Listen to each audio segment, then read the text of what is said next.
¿Qué tal? ¿Cómo están? Bienvenidos a Valor Añadido. Nuestra primera parada de hoy es en Segovia. Les vamos a invitar a que conozcan Industrias Metálica Velázquez, una pyme que lleva más de 60 años tratando de hacer realidad en metal cualquier idea o diseño.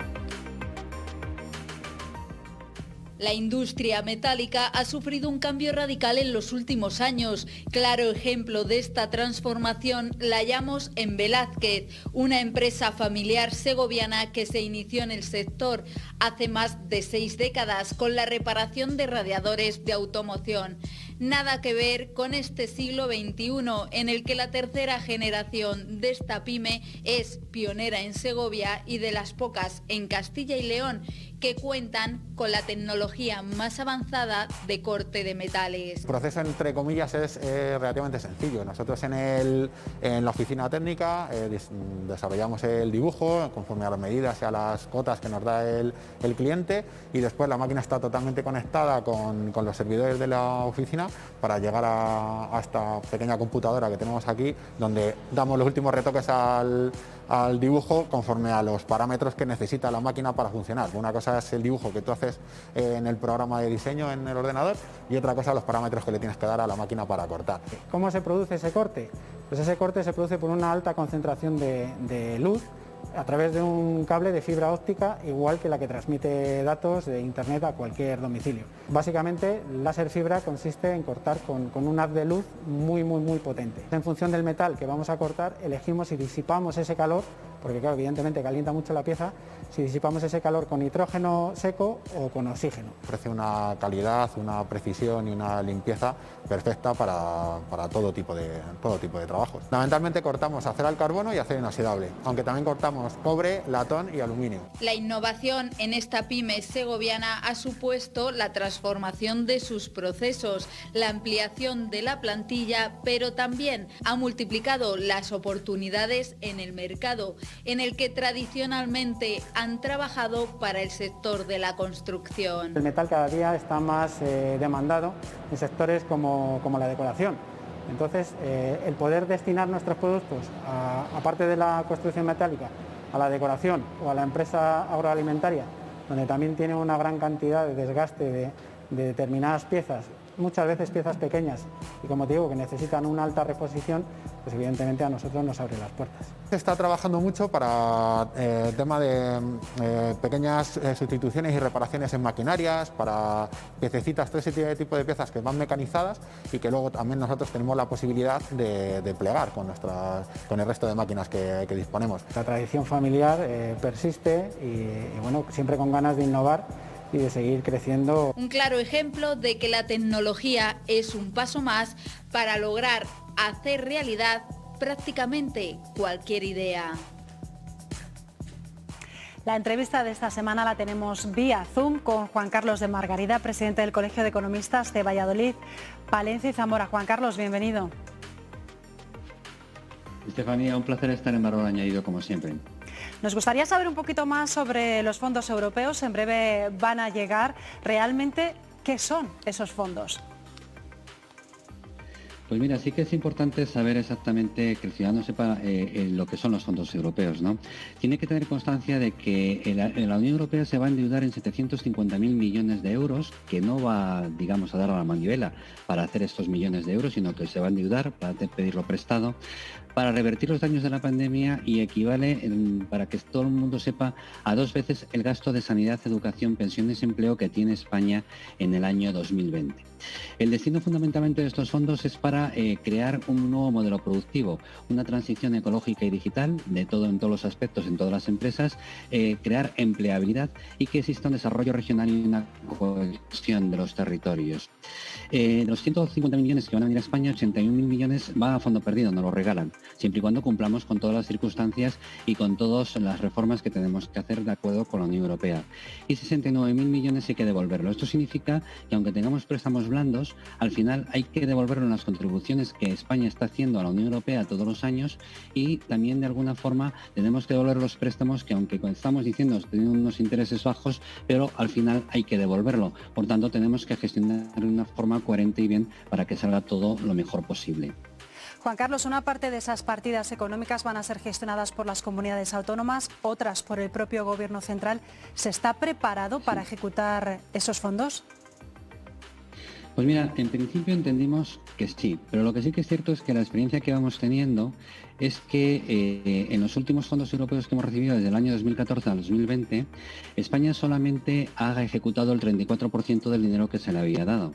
Sí que es cierto que el resto de la Comunidad Europea, de los miembros de la Unión Europea, lo han ejecutado en el 46%, llevamos un 12% menos que el resto de Comunidad Europea.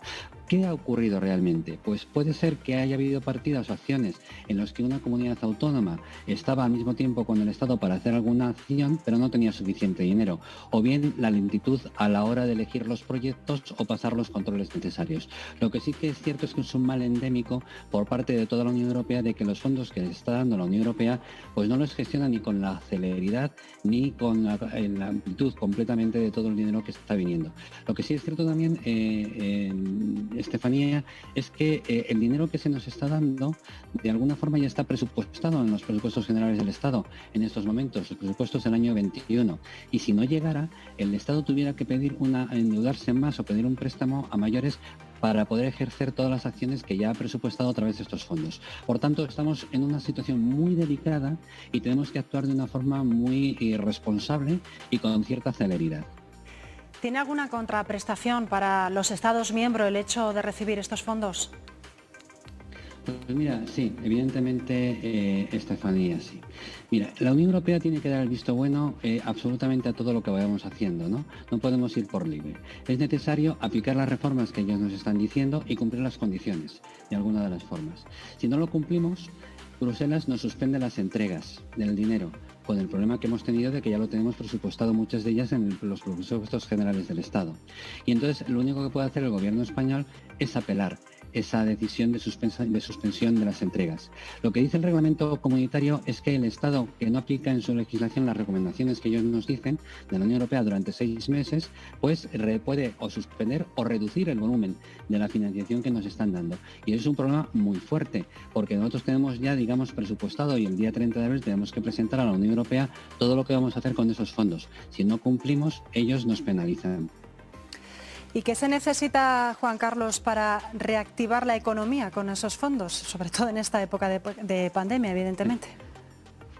Pues mira, fundamentalmente son 3 cosas. Primero tenemos que invertir en proyectos viables. No podemos invertir en proyectos que después sean papel mojado, ¿no?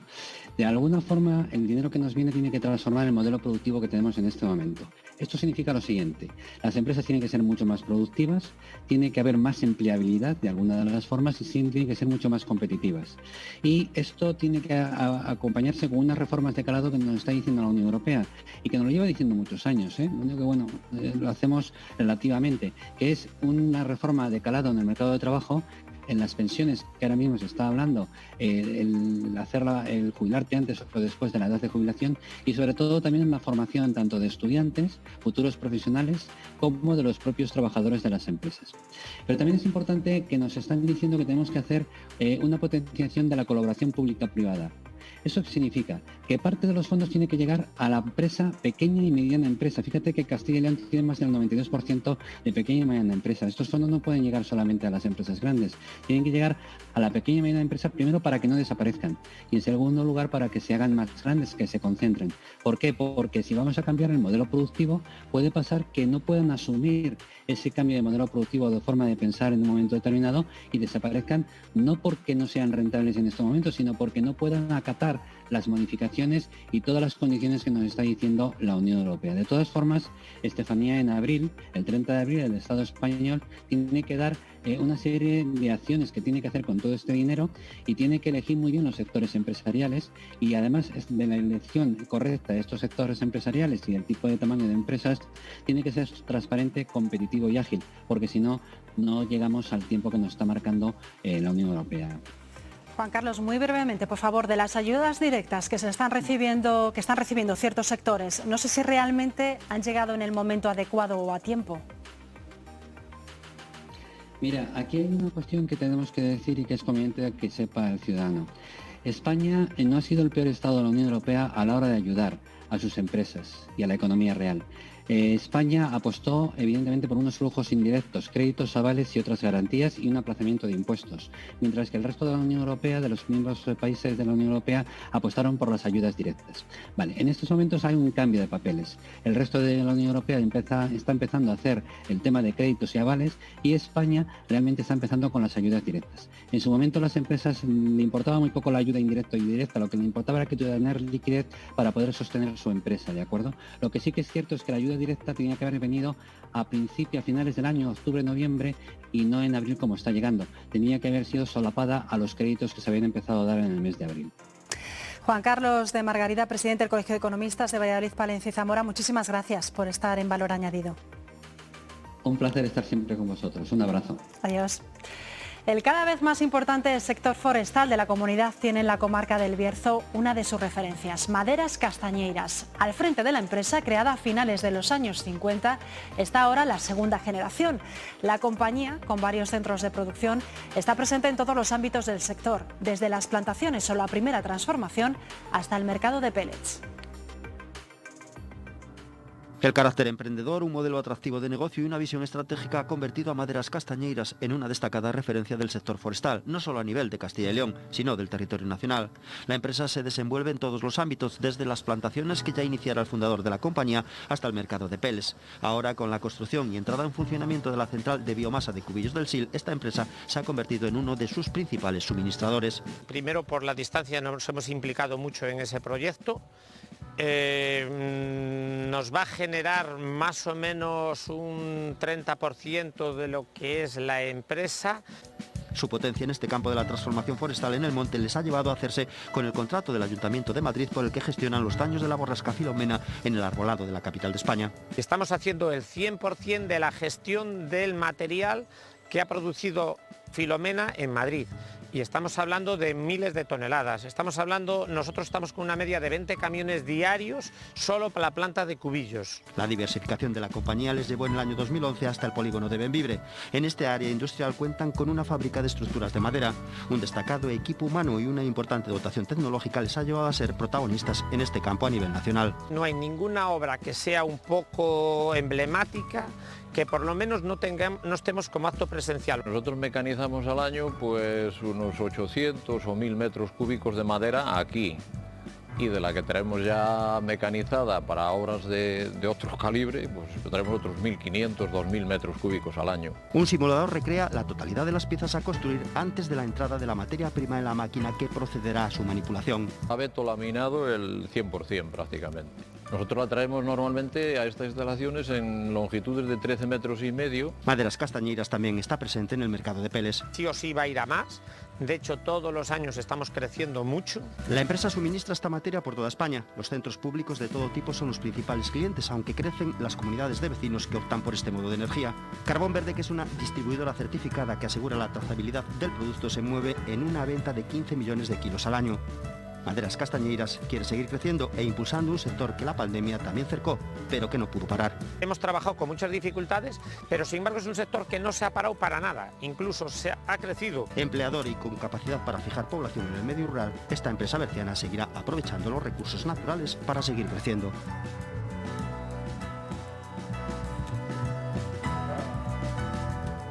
La pandemia está cambiando en gran medida muchos aspectos de la sociedad que parecían inamovibles. Uno de ellos es la despoblación rural. Las nuevas circunstancias empujan a emprendedores a instalarse lejos de las grandes ciudades, en ocasiones como el Obrador de Momo, buscando la inspiración de una de nuestras reservas de la biosfera. Adelante. Muy bien. Buena chica. ¿Se acuerdan de esta niña? El inmortal personaje de Ende, que sorprendía por su capacidad de escucha. Pues este es el origen de una particular historia de creatividad que también se basa en escuchar. En este caso, la tradición alfarera y la propia tierra. Así nace el Obrador de Momo, un ejemplo de emprendimiento desde el mundo rural de Castilla y León. En la localidad salmantina de Montemayor del Río surge un proyecto de regreso a los orígenes y de cambio de vida.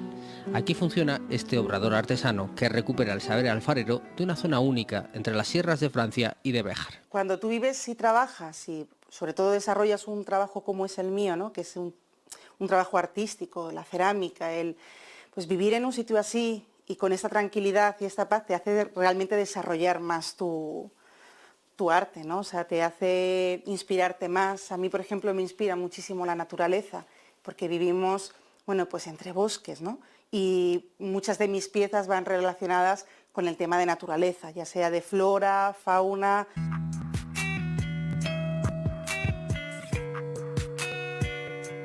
Pídeme tu plato y será realidad. Es el lema de este obrador en el que las metodologías artesanas se entremezclan con nuevas técnicas que, por ejemplo, permiten que las piezas que salen de aquí sean perfectamente compatibles con las necesidades de la cocina de vanguardia. Aunque el obrador cuenta con una pequeña tienda, fundamentalmente trabaja bajo encargo, de manera que el cliente puede participar en el toque final de las piezas, en cuestiones como el color, la forma o el material. En el obrador de Momo sobre todo puedes encontrar productos súper personalizados.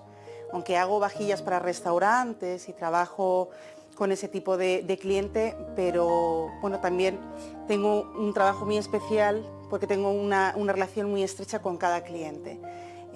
Suelo preguntarle 3 o 4 cosillas cuando me piden una pieza sobre el color, sus gustos, sus aficiones, sus hobbies.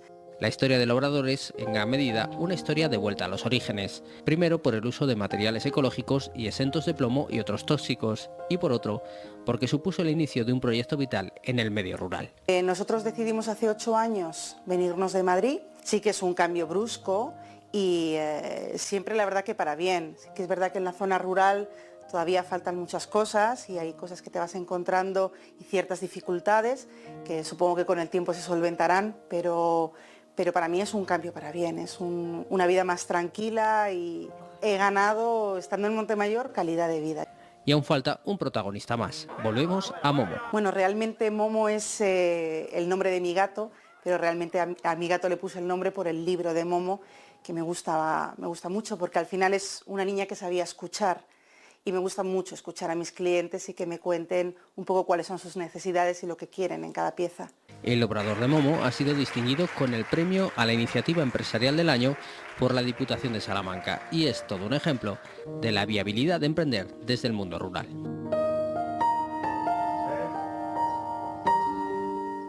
Bioamo, la empresa que fabrica cartuchos biodegradables en la localidad segoviana de Santa María de Nieva, va a ampliar su producción. Está negociando con el Ministerio de Defensa un contrato para suministrar munición metálica biodegradable para el entrenamiento de los soldados. De confirmarse, supondría la construcción de una segunda fábrica. Bioamo tiene previsto ampliar la plantilla a 45 trabajadores a final de año. Cuando comenzó la pandemia, el sector primario dio el do de pecho para que la economía no parase. Mercadona puso en marcha entonces la iniciativa Actívate. Más de 200 empresas de nuestra comunidad están adheridas. Durante los primeros días del estado de alarma, aquí no se paró y lo que empezó como un lema ha acabado siendo un grito de guerra para reconocer y dar apoyo a quienes hicieron girar la rueda de la economía y así nació la iniciativa Actívate de Mercadona. Surgió desde distintos proveedores del entorno de Mercadona y a partir de ahí fueron sumándose empresas de todos los sectores y tamaños, empresarios, emprendedores, autónomos y trabajadores que demostraban con hechos que estaban innovando y reinventándose y que difundiendo sus ideas se podía inspirar a otros. 5.500 empresas de toda España ya se han sumado, más de 250 solo en Castilla y León. Y están representados múltiples sectores, desde empresas que se dedican a la innovación industrial, a la arquitectura, la construcción e inmobiliarias, hasta compañías de fabricación de mascarillas, de gestión de residuos y limpieza, también empresas agrícolas, de alimentación y bodegas, y startups orientadas hacia la sostenibilidad, entre muchas otras. Todos ellos garantizando que el suministro llegase. Pero a pesar de ello, Valle de San Juan ha logrado mantener todos y cada uno de sus puestos de trabajo y de aumentar incluso su plantilla. La iniciativa ha dado visibilidad al compromiso y a la responsabilidad de las empresas. El sector primario cumple una función que no siempre ha sido reconocida, ¿no? Y hasta que nos ha tocado vivir, por desgracia, esta situación tan excepcional donde se ha reforzado su determinante papel ante la crisis sanitaria. Creo que productores, envasadores, distribuidores, transporte, consumidores, pues bueno, todos hemos formado parte de la cadena y formamos parte de la cadena de valor que genera riqueza riqueza y fomentan el desarrollo de nuestro país. Y que también ha sacado lo mejor de todos. Tenemos la oportunidad de contribuir a un mundo mejor, de utilizar esta incertidumbre como herramienta para replantear lo que hacemos y estimular los sentidos. Cambiar nosotros para cambiar el mundo. Y en este primer aniversario de la iniciativa se ha realizado un barómetro para evaluar la situación. El barómetro demuestra que una parte muy importante del tejido productivo español tiene una elevada capacidad de resiliencia y que la ha apoyado sobre todo en un impulso de su transformación digital que tan importante es para mejorar la competitividad de las empresas.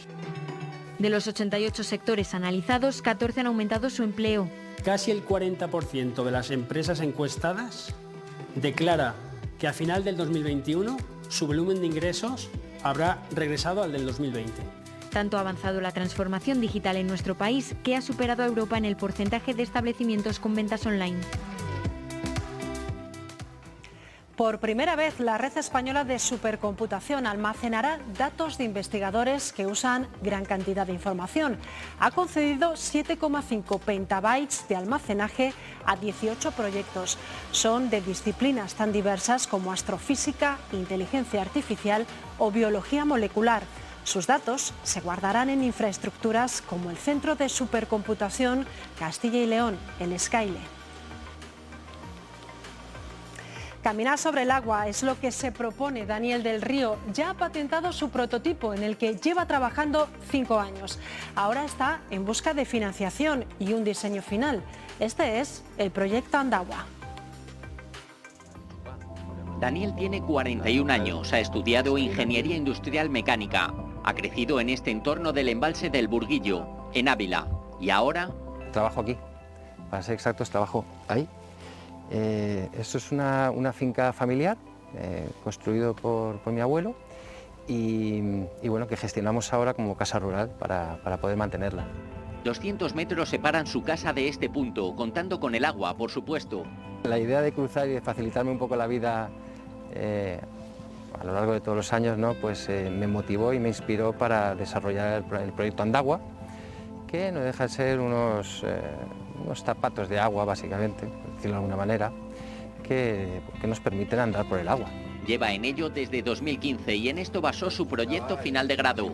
En esta familia hemos desarrollado vehículos anfibios para poder trasladar y trasladarnos cosas y trasladarnos a nosotros como personas a la isla. Porque claro, al final tienes que estar cargando, ¿no? con cosas y ahora el agua pues está alta, pero no siempre está tan alta.